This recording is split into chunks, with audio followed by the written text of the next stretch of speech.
आज मैं आपको इस वीडियो के माध्यम से single section digital axle counter जो सीएल कंपनी के माध्यम से बनाया गया है उसके विषय में विस्तार से बताऊंगा।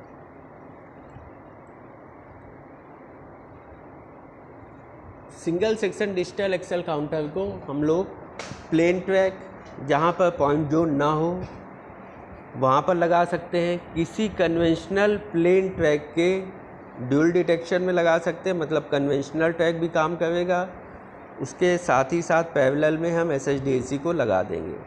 अगर कन्वेंशनल ट्रैक फेल होता है तो SHDAC के माध्यम से ट्रेनों का मूवमेंट होता रहेगा। अगर SHDAC फेल होता है तो कन्वेंशनल ट्रैक के माध्यम से ट्रेनों का संचालन होता रहेगा। जब तक दोनों चीज़ें फेल नहीं होंगी तब तक ट्रेनों पे कोई प्रभाव उस ट्रैक का, जिस ट्रैक पे हमने दोनों चीज़ें लगा रखी हैं, असर नहीं पड़ेगा, फेलियर नहीं होगा। ट्रेनों का संचालन पूर्ण रूप से सही प्रकार से होता रहेगा। तो SHDAC को हम कन्वेंशनल ट्रैक के साथ लगा सकते हैं, IBS में लंबे ट्रैक में मॉनिटरिंग करने के लिए के साथ लगा सकते हैं, ऑटोमेटिक सेक्शन में लगा सकते हैं तथा ब्लॉक सेक्शन में SG इंस्ट्रूमेंट के साथ, डायडो के साथ, नील्स टोकन इंस्ट्रूमेंट के साथ ब्लॉक सेक्शन क्लीयरेंस के लिए भी लगा सकते हैं। तथा आज आधुनिक रूप से जो डिजिटल ब्लॉक इंस्ट्रूमेंट UFSBI चल रहा है उसमें भी हम SHDAC को ब्लॉक क्लीयरेंस के रूप में लगाते हैं। सभी जगह SHDAC ये सेम प्रकार का होगा, अलग अलग उसके लिए अलग नहीं होगा। सेम कॉन्फ़िगरेशन का यही सेम SHDAC उपयुक्त जितनी चीज़ें बताई गई सभी जगह लगाया जा सकता है। इंस्टॉलेशन प्रोसेस भी सब जगह सेम होगा, बस रिले का कांटेक्ट जहाँ पे देना होगा ब्लॉक में तो ब्लॉक सर्किट में देना होगा, कन्वेंशनल ट्रैक में तो ट्रैक के पैरेलल में देना होगा, ऑटोमेटिक सेक्शन में ऑटोमेटिक सर्किट में देना होगा, अलग अलग रिले का कांटेक्ट देना होगा। बाकी इंस्टॉलेशन प्रोसेस SHDAC की वर्किंग सेम होगी, यथावत होगी। अब SHDAC में मुख्य रूप से कौन कौन से पार्ट होते हैं। इसमें दो डिवाइसेस होती हैं, TX कॉइल तथा RX कॉइल। एक SHDAC में एक सेट में निम्नलिखित इक्विपमेंट होते हैं। जब हम लगाने के लिए एक सेट परचेज करेंगे या लगने के लिए सेक्शन में आएगा तो उसमें इतना सामान होगा। चूँकि इसमें एक एंट्री एंड होगा, एक एग्जिट एंड होगा, तो एंट्री एंड पे TX1 TX2 तथा RX1 RX2 होंगे। उसी प्रकार से एग्जिट एंड पे भी TX1 तथा TX2 RX1 RX2 होगा।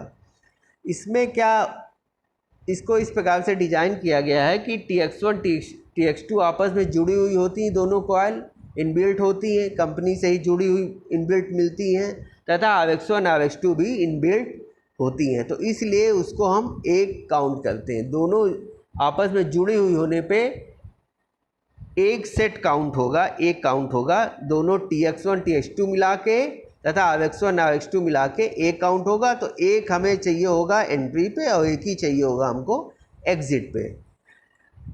CL वाली कंपनी में SHDAC में TX1 TX2 तथा RX1 RX2 21 किलोहर्ट्ज़ तथा 23 किलोहर्ट्ज़ के होते हैं। TX1 तथा RX1 21 किलोहर्ट्ज़ पे काम करता है तथा TX2 तथा RX2 23 किलोहर्ट्ज़ पे काम करता है। इस प्रकार से ये काम करता है। दोनों की फ्रीक्वेंसी अलग क्यों रखी गई है? 2 आउट ऑफ 2 डिसीजन के लिए कि एक तो डुप्लीकेट काउंट करके दोनों मैच किए जाएंगे, प्लस अगर ट्रेन का संचालन, ट्रेन का मूवमेंट 21 से 23 की तरफ होता है तो वो एंट्री से एग्जिट की तरफ माना जाएगा। अगर ट्रेन का संचालन पहले ट्रेन का व्हील 21 किलोहर्ट्ज़ वाली डिवाइस के बजाय 23 किलोहर्ट्ज़ वाली डिवाइस पे पहले आता है तो वो एग्जिट से एंट्री की तरफ मूवमेंट होगा। मतलब हम दोनों की फ्रीक्वेंसी से उस ट्रेन के डायरेक्शन को भी जज करते हैं, चेक करते हैं। इसी प्रकार से रीसेट बॉक्स में जो काउंटिंग दी जाती है वो काउंटिंग भी इस प्रकार से रखी जाती है कि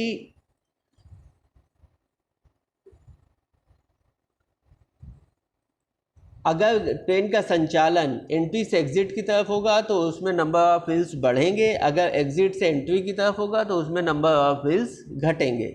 इस तरह से इसका संचालन किया जाता है। नंबर ऑफ़ व्हील्स घटेंगे, इस प्रकार से इसका नंबर ऑफ़ व्हील्स बढ़ेंगे। इस प्रकार से इसका संचालन किया जाता है और डायरेक्शन का भी इससे पता चलता है। तथा एक एंड पे हम एंट्री यूनिट लगाएंगे, एक पे एग्जिट यूनिट लगाएंगे। जो एक सेट लेंगे तो एक यूनिट पे ऊपर एंट्री लिखा होगा तथा दूसरे पे एग्जिट लिखा होगा, जिसमें हम लोगों के मॉडर्न कार्ड का स्विच सेटिंग चेंज होती है, जिसके माध्यम से हम उसको एंट्री और एग्जिट बना सकते हैं।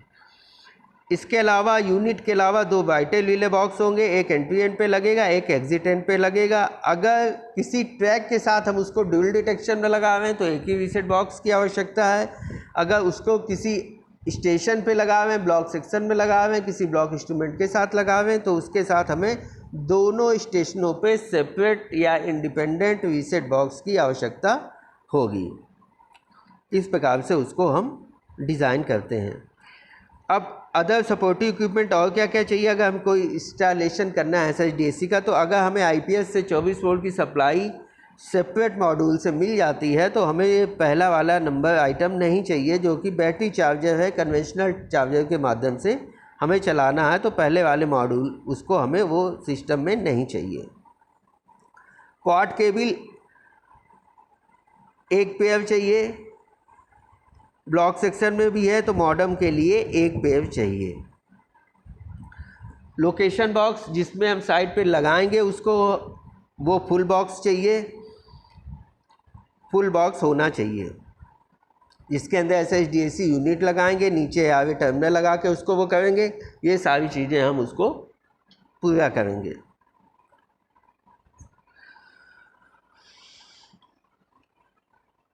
पच्चीस स्क्वायर mm की एल्युमिनियम केबल उसको फीड करने के लिए भेजेंगे, जिससे हमें सप्लाई को भेजना है। 25 स्क्वायर mm की केबल जहाँ पावर सोर्स से हम उसको भेजेंगे वहाँ से हमें 25 स्क्वायर mm की केबल की आवश्यकता होगी। वो 2 कोर की कॉपर केबल हो सकती है, जैसी लेंथ की आवश्यकता होगी। तथा रीसेटिंग सर्किट के लिए रीसेट बॉक्स से कनेक्ट करने के लिए हमें 12 कोर की सिग्नलिंग केबल 1.5 स्क्वायर mm वाली आवश्यकता होगी, रीसेट बॉक्स से लेके जहाँ पर यूनिट लगी हुई है। अगर कन्वेंशनल ट्रैक के साथ ड्यूल में लगी तो पास में ही रीसेट बॉक्स होगा, अगर ब्लॉक सेक्शन में लगा तो स्टेशन ऑफिस में रीसेट बॉक्स होगा और यूनिट हम लोग की साइड पे होगी, एडवांस के पास होगी, होम के पास होगी। इस प्रकार से होगा। एंट्री एग्जिट दोनों के लिए अर्थिंग, सारा अर्थिंग का आवश्यकता होगी। डिफ्लेक्टर प्लेट्स एंट्री एंड पे भी चाहिए, एग्जिट एंड पे भी डिफ्लेक्टर प्लेट्स की आवश्यकता होगी। तथा VR रिले बॉक्स पे 24 वोल्ट की 2 रिले की आवश्यकता होगी, जो कि एक VR तथा PR होगी। दोनों एंड पे एक VR PR की आवश्यकता होगी, सेपरेट, जो अपने अपनी यूनिट से पिकअप या वर्क करेंगी।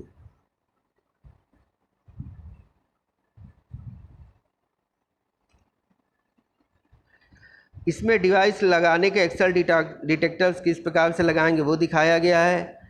पहला फिगर में दिखाया गया है कि ये एडवांस से अगर एडवांस स्टार्टअप दिखाया गया है और अगले स्टेशन का होम सिग्नल दिखाया गया है।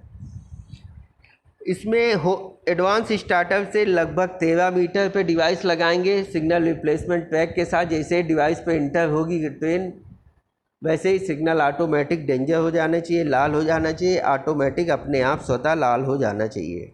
उसी प्रकार से अगले स्टेशन पर ट्रेन पहुंचने पर होम सिग्नल से 180 मीटर पर हमको ट्रैक डिवाइस लगानी चाहिए। 180 मीटर पर क्यों लगानी चाहिए?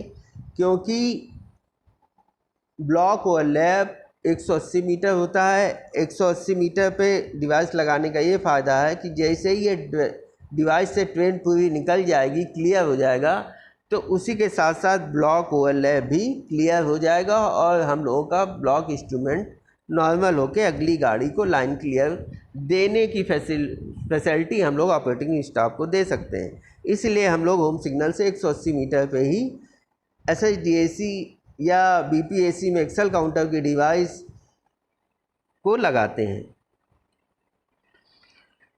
अब जैसा दूसरे पहले फिगर में देखिए, दोनों अगर एडवांस स्टार्टर पे आप अगले स्टेशन की तरफ फेस करके खड़े होंगे तो दोनों डिवाइसेस, एडवांस स्टार्टर पे डिवाइस तथा होम सिग्नल पे डिवाइस, दोनों डिवाइसेस लेफ़्ट साइड में लगी हुई हैं। अगले चित्र में देखेंगे दोनों डिवाइसेस राइट साइड में लगी हुई हैं। और तीसरे चित्र में एडवांस की डिवाइस लेफ़्ट साइड में तथा होम की डिवाइस राइट साइड में लगी हुई है। तो इस प्रकार से एक लेफ़्ट तथा एक राइट में डिवाइसेस नहीं हो सकती हैं, एक लेफ़्ट में होगी, एक राइट साइड में डिवाइस होगी। तो ये गलत होगा। SHDAC में दोनों डिवाइस सेम साइड में लगनी है। MSDAC में ऐसा कोई बाउंडेशन नहीं है, आप एक को लेफ़्ट में लगाएं, अगली एग्ज़िट वाले को राइट में लगा सकते हैं। लेकिन SHDAC में CL में अगर आपने एंट्री वाली लेफ़्ट साइड में लगाई है तो एग्ज़िट वाली भी लेफ़्ट साइड में लगानी होगी। अगर एंट्री वाली राइट साइड में लगाई है तो एग्ज़िट वाली भी राइट साइड में ही लगानी होगी। दोनों को अपोजिट साइड में नहीं लगा सकते, क्योंकि ट्रैक के कर्व को रेल के डायमेंशन के हिसाब से उसी तरह से सेम व्हील को ही काउंटिंग करेगा। अगर एक को आपने लेफ़्ट में लगाया, दूसरे को राइट में लगाया, तो लेफ़्ट साइड वाले व्हील से तो काउंटिंग एंट्री की हो जाएगी, और जबकि एग्ज़िट को राइट साइड वाला व्हील काउंटिंग करेगा, जिससे डिफरेंस हो सकता है तथा रेल के फ्लंज में भी अंतर हो सकता है। इसलिए कर्वेचर या डायरेक्शन के हिसाब से दोनों को हमें एक ही रेल में, एक ही साइड में, रेल के एक ही साइड में दोनों डिवाइसेस को लगाना है।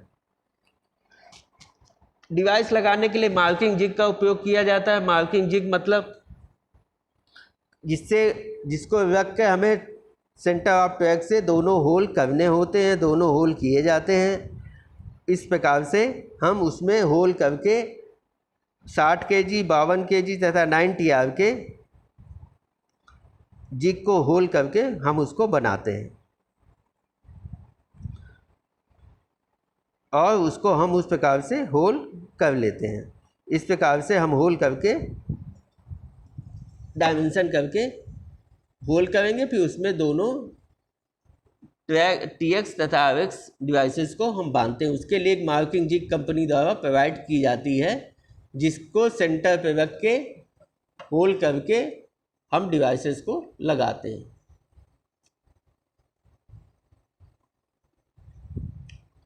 रिले बॉक्स की वायरिंग, जो वाइटल रिले बॉक्स होता है वो SHDAC यूनिट में ही रखा जाता है, बगल में, यूनिट के बगल में रखा जाता है, जिसमें उसकी वायरिंग कुछ इस टाइप से होती है। रिले ड्राइवर कार्ड सिक के आउटपुट के माध्यम से कपलर से वो जुड़ा हुआ होता है, और कपलर से वो उसके माध्यम से कपलर से कनेक्ट होता है, जिससे रिले VR तथा PR पिकअप होती हैं। उस प्रकार से वो फंक्शन होता है। इसको हम SHDAC की यूनिट में ही लगाते हैं। अब SHDAC यूनिट के नीचे हम लोग जो देखते हैं उसमें क्या क्या टर्मिनेशन होता है नीचे, वो मैं बता रहा हूँ आपको। इसमें जो TX1 तथा TX2 होता है 21 kHz का होता है, तथा TX2 23 kHz का होता है। RX1 21 kHz का होता है तथा RX2 23 kHz का होता है। इस प्रकार से TX1 एनर्जाइज होके 21 kHz जाके RX1 के माध्यम से 21 kHz विवेटर बनाता है, तथा TX2 23 kHz के माध्यम से RX2 23 kHz के माध्यम से आता है। और ट्रेन का मूवमेंट अगर 21 से 23 है तो पहले 21 पे पल्स डिटेक्शन होगा, फिर 23 पे होगा। अगर 23 से 21 है तो पहले 23 पे होगा, उस प्रकार से होगा। जो TX1 डिवाइस की तरफ केबल जाती है और RX1 वाली डिवाइस से आउटपुट आकर यूनिट के SC1 SC2 कार्ड से जुड़ती है। RX1 पहले SC1 कार्ड से तथा RX2 दूसरे SC1 कार्ड से जुड़ता है। अगर ट्रॉली प्रोटेक्शन की आवश्यकता है तो TR या TPR जैसा दूसरी रो में TX3 में दिया गया है। PR रिले के लिए, पायलट ट्रेन के लिए TX2 जो पहला वैक है, पहला वागो टर्मिनल है, इसमें ऊपर वाली सप्लाई वीसेट के लिए होती है। वीसेट के लिए जब सप्लाई आती है वो पहली वाली सप्लाई होती है। वाइटल रिले बॉक्स के अंदर जो VR तथा PR पिकअप होती है, उसके माध्यम से रिपीटर, हम लोगों के मेन सर्किट के लिए जो रिपीटर पिकअप होती है वो VR के पिकअप कॉन्टैक्ट से इन्हीं दोनों वायर 3 और 4 के माध्यम से सप्लाई उसको हम लोग भेजते हैं, जिसके माध्यम से हम लोग उसको पिकअप करते हैं।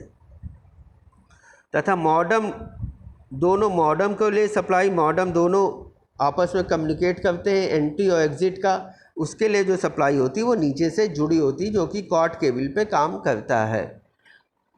मॉडम लाइन का वोल्टेज जिसके माध्यम से दोनों मॉडम आपस में कम्युनिकेट करते हैं। एक मॉडम अपना डाटा ट्रांसमिट करता है, जो उधर का मॉडम, दूसरे एंड का मॉडम इसको रिसीव करता है। जब उधर का मॉडम अपना डाटा ट्रांसमिट करता है तो इधर का मॉडम उसको रिसीव करता है। इस प्रकार से सारी चीज़ें नीचे वागो टर्मिनल या ARA टर्मिनल के माध्यम से दी जाती हैं। इसके बैक साइड में प्लेट्स में सबसे ऊपर ऑन ऑफ स्विच होता है, फिर पावर सप्लाई के लिए कपलर होता है, MS कपलर होता है, नीचे अर्थिंग जो प्रोवाइड करते हैं उसके लिए कनेक्शन करने के लिए होता है। और राइट साइड में ये कपलर्स होते हैं, एक मॉडम का कपलर होता है, एक VR रिले जो बॉक्स होता है, वाइटल रिले बॉक्स, उसके लिए कपलर जाता है। इसी कपलर के माध्यम से VR तथा PR पिकअप ड्रॉप होती हैं। एक RX कॉइल के लिए कपलर से आता है, जो RX कॉइल का आउटपुट आता है वो इस कपलर में लगता है, और जो TX कॉइल के लिए सप्लाई जाती है वो इसके नीचे वाले TX कॉइल के कपलर के माध्यम से जाती है। रीसेट बॉक्स की वायरिंग अलग अलग होगी, उसमें सारे इंडिकेशन चेक करने होते हैं कि फेल कंडीशंस में ही रीसेट होना चाहिए, उसमें सारे इंडिकेशन होते हैं, काउंटिंग होती है, उसी से रीसेट करने पे 48 वोल्ट जनरेट होकर यूनिट पे आती है। तो इसकी वायरिंग का किस तरह से 8 वायर की वायरिंग होती है, वो किस तरह से होती है, वो इस चित्र में दिखाया गया है। रीसेट हमेशा SHDAC कमीशनिंग करने के बाद 2-3 दिन तक उसको सारे इंडिकेशन, सारे वर्किंग को हम लोग मॉनिटर करने के बाद ही, जब ठीक प्रकार से संतोषजनक होता है, तभी हम उसको सिस्टम को कमीशन करते हैं। उसके पहले हम लोग कमीशन नहीं करते।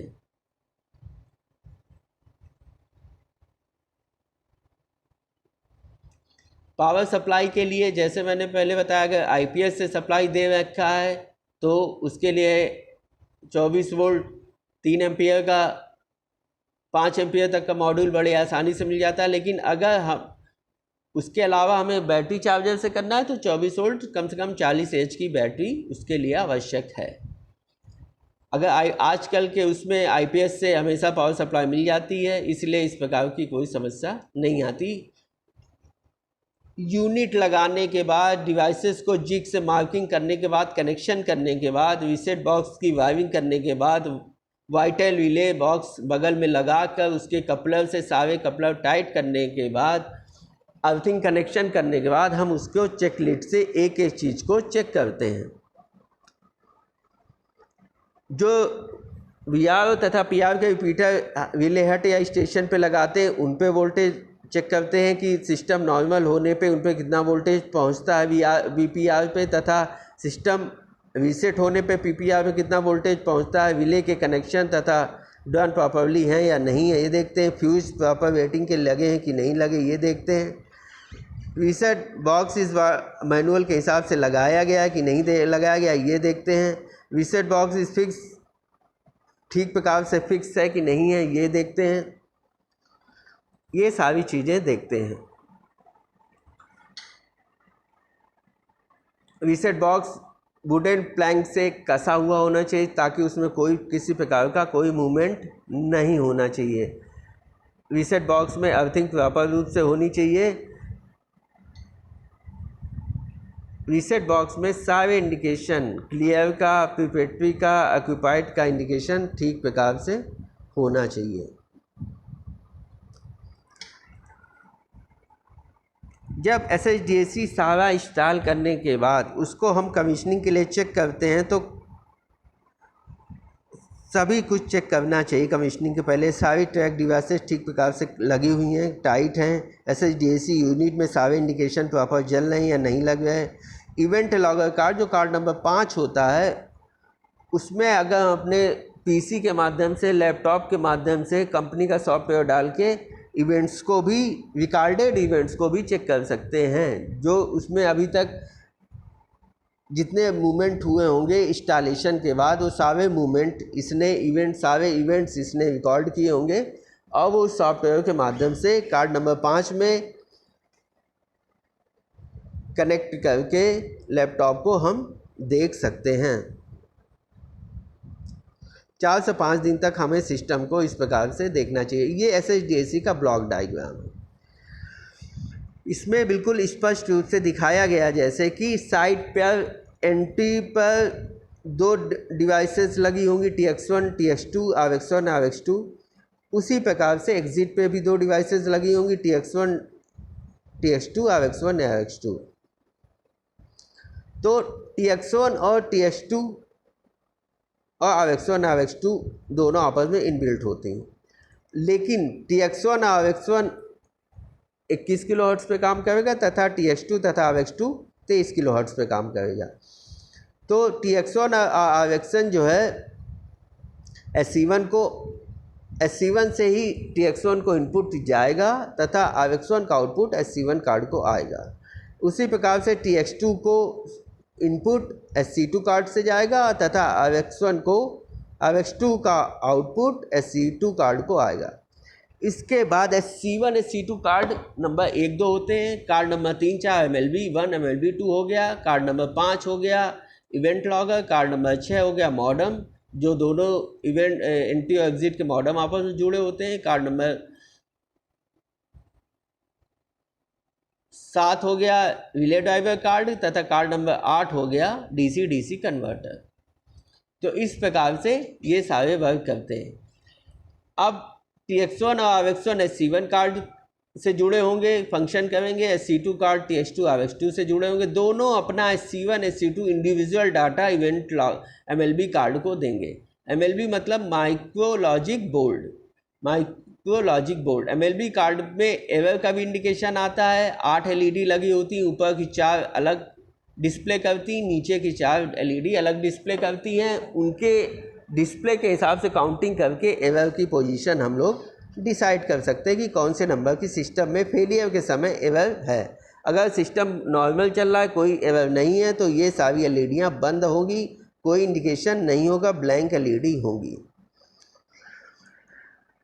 और कार्ड नंबर 5 इवेंट लॉगर को भी इंफॉर्मेशन इसी के माध्यम से देते हैं। तो ये MLB कार्ड्स आपस में भी दोनों जुड़े होते हैं, SC1 SC2 से भी जुड़े होते हैं। दोनों MLB कार्ड अपना डाटा मैच करके 2 आउट ऑफ 2 डिसीजन, मतलब दोनों MLB का डाटा अगर मैच होगा तभी दोनों मॉडम कार्ड को अपनी अपनी इंफॉर्मेशन देंगे। तो दोनों MLB कार्ड मॉडम कार्ड से भी जुड़े होते हैं। पूरा माइक्रोलॉजिक जो भी SHDAC का है, पूरा दोनों इन्हीं MLB कार्ड पे डिपेंड होता है। जब दूसरे एंड से इंफॉर्मेशन मॉडम कार्ड के माध्यम से मिलने के बाद, काउंटिंग सेम होने के बाद, क्लियर होने के लिए रिले ड्राइवर कार्ड को कमांड भी MLB कार्ड के माध्यम से ही जाती है। तो मॉडम कार्ड का केवल कम्युनिकेशन का रोल है, अपना सारा इंफॉर्मेशन दूसरे एंड को भेजना, दूसरे एंड की सारी इंफॉर्मेशन दोनों MLB कार्ड को देना। रिले ड्राइवर कार्ड का काम है वाइटल रिले बॉक्स में दोनों VR तथा PR को पिकअप करना या सप्लाई ना मिलने पर वो ड्रॉप अवस्था में रहना। तो रिले ड्राइवर कार्ड को जो भी कमांड आएगी दोनों MLB कार्डों के माध्यम से ही आएगी। DC DC कन्वर्टर कार्ड, जो पावर सप्लाई कार्ड भी कहते हैं, जो कि सिस्टम में जितने प्रकार की सप्लाई की आवश्यकता है यूनिट के अंदर, चाहे वो TX1 TX2 के लिए हो, फ्रीक्वेंसी के लिए हो, SC1 SC2 के लिए हो, मॉडम कार्ड के लिए, MLB कार्ड में इंडिकेशंस के लिए हो, सभी यूनिट में इंडिकेशंस के लिए सारी power supply DC DC converter के माध्यम से हम लोग देते हैं।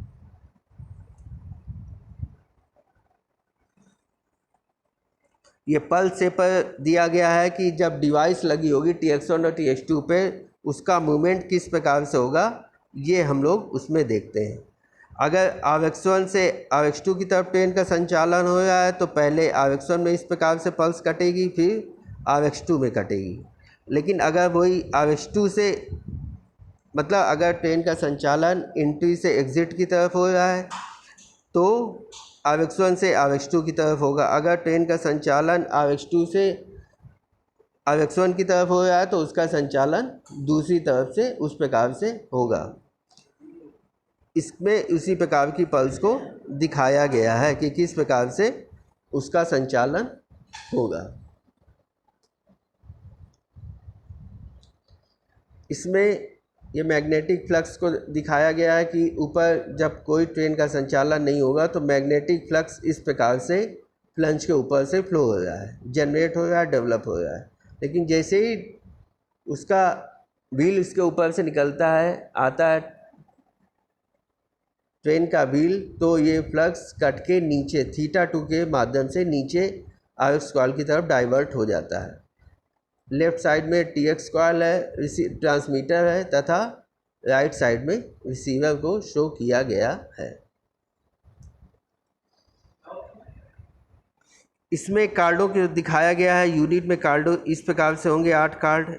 देखिए पहले में दिखाया हुआ है SC1 कार्ड, दूसरे में SC2 कार्ड, फिर MLB कार्ड जिसमें ऊपर LED का इंडिकेशन है, स्टेटस सिग्नल है, जिसको हम ऊपर के 4 तथा नीचे के 4 की काउंटिंग को ऐड करके एरर को क्लियर करते हैं और उसको मैनुअल के अनुसार पढ़ के उस फेलियर को दूर करने की कोशिश करते हैं। कार्ड नंबर 3 और 4 में एरर की जो काउंटिंग होगी वो सेम आएगी। अगर पहले में 10 आई तो दूसरे में 10 आएगी, पहले में 80 आएगी तो दूसरे में भी 80 आएगी। दोनों MLB कार्ड में एरर की जो काउंटिंग करने पर दोनों में एरर का जो टोटल आएगा वो सेम आएगा। नीचे इंडिकेशन दिया गया है ऑक्यूपाइड और क्लियर का। अगर सेक्शन में गाड़ी है या फेलियर है तो ऑक्यूपाइड होगा, अगर सिस्टम क्लियर है, कोई व्हीकल नहीं है तो वो क्लियर आएगा। पांचवा कार्ड इसमें इवेंट लॉगर कार्ड है। उसका अगर उसको हम ब्लैंक भी रखते हैं तो उससे सिस्टम की वर्किंग पे कोई भी असर नहीं पड़ेगा, बस वो किसी भी इवेंट्स को रिकॉर्ड नहीं कर सकता है। अगर ये लगा होगा तो सभी इवेंट्स को रिकॉर्ड करेगा। कार्ड नंबर 6 है modem card.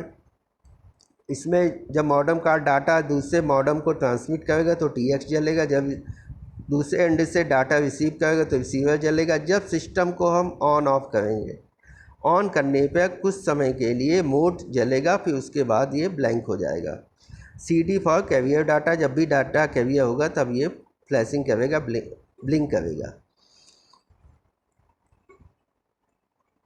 7वां number card relay driver card है। MLB कार्ड से कमांड आने पर रिले ड्राइवर कार्ड से वोल्टेज जनरेट होकर VR तथा PR को जैसा कमांड आएगी उस अनुसार पिकअप ड्रॉप करेगा। 10वां पावर सप्लाई कार्ड है जिसमें SHDAC यूनिट से संबंधित सभी पावर सप्लाई जनरेट होती हैं तथा ट्रांसफ़र होती हैं, जनरेट होकर सभी कार्डों की वर्किंग के लिए। SHDAC के लिए मेंटेनेंस शेड्यूल क्या है? मंथली है। TX कॉइल RX कॉइल का लेवल हर महीने प्रॉपर रूप से नोट डाउन करना चाहिए, रिकॉर्ड करना चाहिए, जिसमें ±10% से अंतर ज़्यादा नहीं होना चाहिए। इसी प्रकार से RX कॉइल का भी पैरामीटर सारे नोट करेंगे और वो भी ±10% से ज़्यादा नहीं होने चाहिए। वो यूनिट के नीचे जो एआरए टर्मिनल या वागो टर्मिनल है वहाँ पर ये सारे पैरामीटर्स नोट किए जाएंगे। ट्रैक डिवाइस के जो बोल्ट हैं वो प्रॉपर टाइट होने चाहिए और कोई मूवमेंट उस पर नहीं होना चाहिए। डिफ्लेक्टर प्लेस लूज़ अवस्था में नहीं होनी चाहिए। डिफ्लेक्टर प्लेस पूरी ठीक प्रकार से कसी होनी चाहिए। फील्ड यूनिट मतलब 8 SHDAC के कार्डों का क्या मेंटेनेंस है या क्या पैरामीटर्स है। उसमें SC1 SC2 कार्ड नंबर 1, 2 का पैरामीटर्स नोट करना चाहिए, जिसकी रेंज 2 वोल्ट से 2.5 वोल्ट DC के बीच होनी चाहिए। इससे कम नहीं होनी चाहिए। अगर इससे कम होती है तो हमें ट्रैक डिवाइस जिस डिवाइस का RX1 का वोल्टेज कम है तो RX1 को बदलना चाहिए, लेकिन चूंकि इसमें दोनों डिवाइसें इनबिल्ट होती हैं RX1 RX2, तो एक का भी लेवल कम होने पे हमें दोनों एक साथ बदलनी पड़ेंगी। तो अगर 2 वोल्ट DC से आउटपुट कम आता है तो उस केस में हमको ये डिवाइसेस रिप्लेस कर देनी चाहिए ताकि फ्यूचर में फेलियर से बचा जा सके। DC कन्वर्टर्स के सारे पैरामीटर्स वोल्टेज नोट करने चाहिए। मॉडेम का फ्रीक्वेंसी तथा वोल्टेज नोट करके हर महीने उसको नोट करना चाहिए। नॉर्मल कंडीशन में VR रिले पे जो वोल्टेज होगा मोर देन 20 वोल्ट होना चाहिए। वो उसके आगे R2 पे नापने पर 20 वोल्ट से ज़्यादा वो मिलना चाहिए। सभी मॉड्यूल ठीक प्रकार से टाइट होने चाहिए, सारी कपलर ठीक प्रकार से टाइट होने चाहिए तथा रिले रूम में जो भी पावर सप्लाई से कंसर्न कनेक्शंस हैं सारे ठीक प्रकार से टाइट होने चाहिए। अब हमको क्या डू एंड डोंट्स SHDAC के लिए तथा MHDAC के लिए क्या डू एंड डोंट्स करने हैं। एक तो 21 किलोहर्ट्ज़ तथा 23 किलोहर्ट्ज़ में TX कॉइल की आउटपुट की लीड तथा RX कॉइल के आउटपुट की लीड, दोनों लीडें अलग अलग पाइप में जानी चाहिए। SC1 कार्ड से जो सप्लाई आती है TX1 TX2 के लिए उसको अलग पाइप में आना चाहिए, और जो RX1 RX2 से आउटपुट बन के जाती है SC1 कार्ड के लिए वो अलग पाइप में होनी चाहिए, डिफरेंट पाइप में होनी चाहिए। उनका लेवल भी हमको एज़ पर ड्राइंग ही हमको वो जिग के माध्यम से डिवाइसेस को लगाना चाहिए। ऐसा ना हो कि TX अंदर साइड में इनसाइड लगा दें और RX हम आउटसाइड में लगा दें। TX हमेशा आउटसाइड होती है और RX1 RX2 हमेशा इनसाइड रेल के लगाते हैं। प्रॉपर अलाइनमेंट के साथ दोनों TX RX को लगानी चाहिए। जैसा हो एडवांस की डिवाइस में अगर लेफ़्ट साइड में डिवाइस को लगाया गया है तो होम पे भी या अगले पॉइंट पे भी हमें लेफ़्ट साइड में ही लगाना चाहिए। जिन स्लीपर पर डिवाइस बंधी होगी वो प्रॉपर रूप से उनकी पैकिंग होनी चाहिए, उनमें किसी प्रकार की लूज़ पैकिंग नहीं होनी चाहिए। जो TX RX से केबल आएगी उसकी शीट को अर्थ के साथ कनेक्ट कर देना चाहिए ताकि किसी प्रकार के अर्थिंग के प्रॉब्लम उसमें ना आए। वायरिंग के लिए रिपेंडेंट केबल का यूज़ करना चाहिए। बैटरी चार्जर 24 वोल्ट का ही होना चाहिए। केबल का कनेक्शन कहीं पे भी किसी भी जगह लूज़ नहीं होना चाहिए। डिवाइस और MS कपलर पीछे ठीक प्रकार से टाइट होने चाहिए। यूनिट तथा विशेष बॉक्स में सीलिंग अरेंजमेंट प्रॉपर होना चाहिए तथा साइड पर सील होना चाहिए। रीसेटिंग तभी की जाए जब सेक्शन पे कोई गाड़ी ना हो, ये प्रॉपर इंश्योर करना चाहिए। अब क्या नहीं करना चाहिए, इंस्टॉलेशन के समय में क्या देखना है कि क्या चीज़ हमें नहीं करना चाहिए। एक्सल किसी भी जॉइंट के पास हमको एक्सल डिटेक्टर को डिवाइस को नहीं लगाना चाहिए। कम से कम 6 स्लीपर दूर हमें लगाना चाहिए। एक्सल डिटेक्टर्स को कम से कम 6 स्लीपर दूर हमको लगाना चाहिए। खराब रेल या बर्नआउट रेल पे हमको एक्सल डिटेक्टर्स को नहीं लगाना चाहिए। अगर किसी वजह से TX और RX के केबल में कट हो जाता है तो उसको जॉइंट करके नहीं चलाना चाहिए, क्योंकि ये फेस पे काम करता है, फ्रीक्वेंसी पे काम करता है, जिससे जॉइंट होने पर फेलियर के चांसेस बहुत ज़्यादा बढ़ जाएंगे। TX और RX के आउटपुट केबल या लीड केबल को अलग अलग पाइप में ले जाना चाहिए, दोनों को एक साथ नहीं ले जाना चाहिए। आउटडोर के लिए रिकमेंडेड केबल का ही यूज़ करना चाहिए। कर्व या बहुत ज़्यादा स्लोप पर एक्सल डिवाइसेस को नहीं लगाना चाहिए। किसी भी कार्ड को यूनिट ऑन अवस्था में नहीं निकाल कर चेक करना चाहिए, ना रीप्लग करना चाहिए, ना टाइट करना चाहिए। जब भी हमें SHDAC के कार्ड का रिप्लेसमेंट या रिमूव करना है, चेक करना है, तो हमें पहले सिस्टम को बंद कर देना चाहिए, उसके बाद ही हमें उसमें कुछ करना चाहिए। उससे पहले हमें उसमें कुछ नहीं करना चाहिए। ये हो गया डू एंड डोंट्स। इस प्रकार से हमें ये सारी चीज़ें करनी चाहिए। धन्यवाद।